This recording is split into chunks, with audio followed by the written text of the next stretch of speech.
نموت نموت ويحيا الوطن، نموت نموت وتحيا تونس إن شاء الله. للشعوب التي من حقها وفق الشرعية الدولية أن تقرر مصيرها بنفسها، وأولها حق الشعب الفلسطيني في أرضه السليبة وإقامة دولته عليها بعد تحريرها وعاصمتها القدس الشريف. والفرق واضح بين ما ورد في الدستور التونسي الذي صحح مسار الثورة وما ورد في دستور سنة 14 و2000 الذي اقتصر على الإشارة إلى مناصرة حركات التحرر العادلة وفي مقدمتها حركة التحرر الفلسطيني. فلا إشارة على الإطلاق لحق الشعب الفلسطيني في فلسطين السليبة وإقامة دولته عليها بعد تحريرها وعاصمتها القدس الشريف. فهل تحتاج الشمس إلى دليل؟ ربما تعرفون الأسباب التي أدت إلى هذه الصيغة التي تم الاختيار عليها في دستور سنة 14 و2000. فأحد الصهاينة من الذين كانوا يترددون منذ سنة 11 و2000 على قصر باردو، فضلا عن اللقاءات التي كانت تجمعه بعدد من المؤسسين آنذاك في بعض العواصم في الخارج،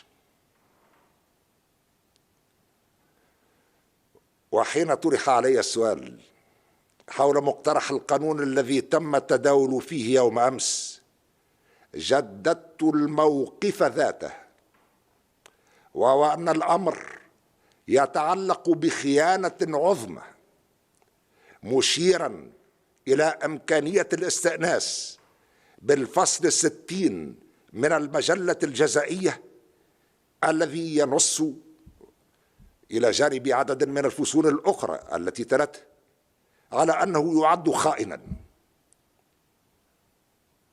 هنا يمكن أن نستأنس بهذا النص: يعد خائنا للشعب الفلسطيني مع تعداد صور الخيانة بكل دقة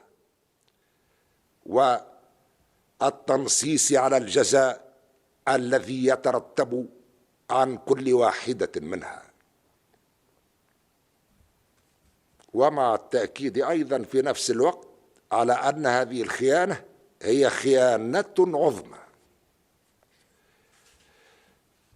وعلى أننا في حرب تحرير لا في حرب تجريم.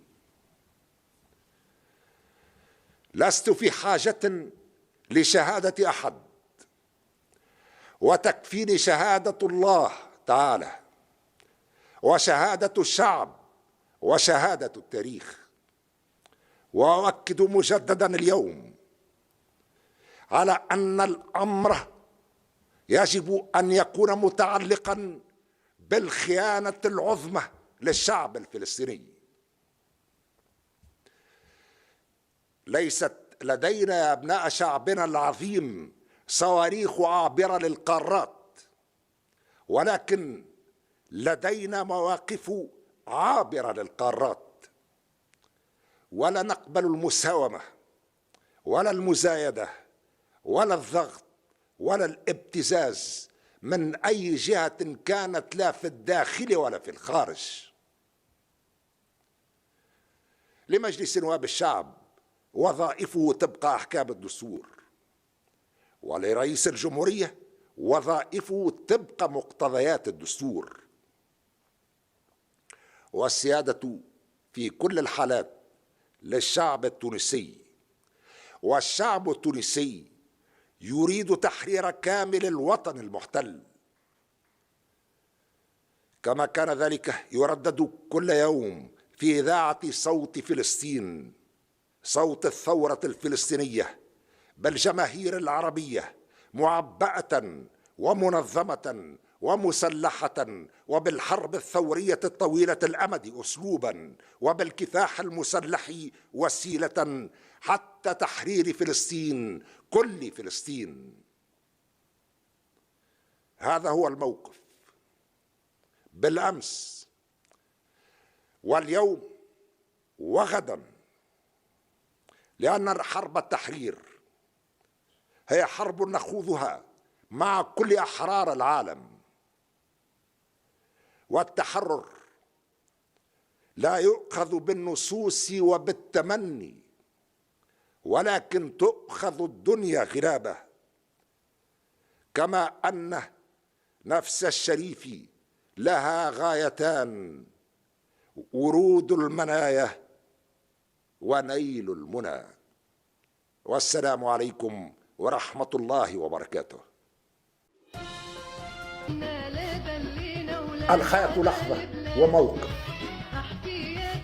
فأما اللحظة فستمر، ولكن موقف الرجال الصادقين والنساء الصادقات هو الذي سيبقى وسيسجل التاريخ بأحرف من ذهب. سجل التاريخ أسماء خالدة، وسجل التاريخ ليس بأحرف من ذهب، ولكن لفظهم التاريخ ويذكرهم دائما كخونة وكعملاء لا عهد ولا ميثاق معهم.